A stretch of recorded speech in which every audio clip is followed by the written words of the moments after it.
দুপুর 12টার সময় আল্লাহর একটি নাম 7 বার পড়ুন, মনের সকল আশা পূরণ হবে ইনশাআল্লাহ। দুপুর 12টা থেকে দুপুর 3টা পর্যন্ত, অর্থাৎ মেইনলি জোহরের সময় যখন থাকে ওই সময়টাতে বেসিক্যালি আপনারা যদি আল্লাহ পাকের একটি নাম 7 বার পড়তে পারেন, নিয়মিত কিছুদিন আপনাকে আমলটি করা লাগবে। যদি এটা করতে পারেন অবশ্যই আপনার মনের সকল আশা আল্লাহ পাক পূরণ করে দিবে। মনের সকল আশা একমাত্র আল্লাহ পাকই পূরণ করতে পারে।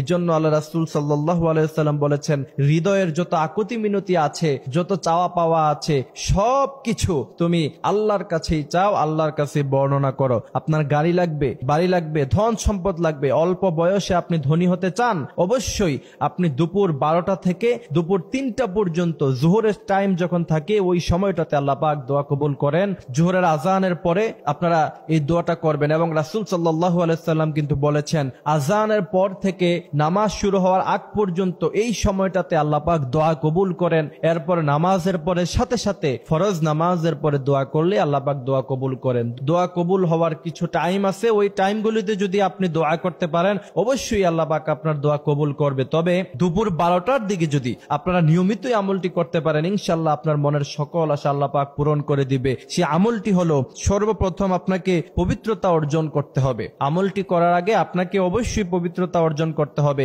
কারণ আল্লাহ পাক বলছেন, ইন্নাল্লাহা ইউহিব্বুত তাওয়াবিন ওয়া ইউহিব্বুল মুতাতাহহিরিন। দুই ধরনের বান্দাকে আল্লাহ পাক পছন্দ করেন, এক হচ্ছে তাওবাকারী আর এক হচ্ছে পবিত্রতা অর্জনকারী। অর্থাৎ পবিত্রতা অর্জন করলে আল্লাহ পাক আপনাকে পছন্দ করবেন। এই জন্য আপনাকে পবিত্রতা অর্জন করতে হবে সর্বপ্রথম। পবিত্রতা অর্জন করার পরে আপনার মনের মধ্যে যত চাহিদা আছে সেই চাহিদাগুলি মনের মধ্যে আনবেন।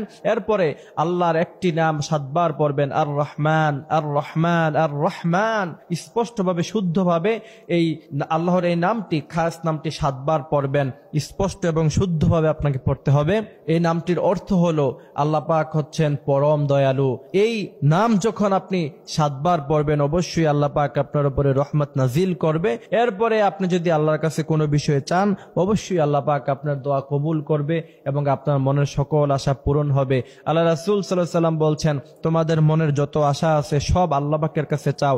রাসূল নিজেও আল্লাহর কাছে চাইতেন। এমন কোনো হাদিসে বর্ণনা পাওয়া যায় না, অথবা এমন কোনো কথা কেউ রাসূলের ব্যাপারে বলতে পারবে না যে রাসূল সাল্লাল্লাহু আলাইহি ওয়াসাল্লাম মানুষের কাছে কখনো তিনি কিছু চেয়েছেন। সবসময় তিনি আল্লাহর কাছে প্রথমে চাইতেন। আমার ভাইয়েরা, সেজন্য সেখান থেকে আমাদের শিক্ষা হলো আমরা আল্লাহর কাছেই চাইতে হবে। আর রহমান, আল্লাহর এই খাস নামটি 7 বার পড়বেন।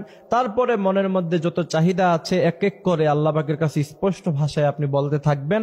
আল্লাহ পাক অবশ্যই আপনার মনের সকল আশা পূরণ করবে এবং আপনার যত চাহিদা আছে সমস্ত চাহিদা আল্লাহ পাক পূরণ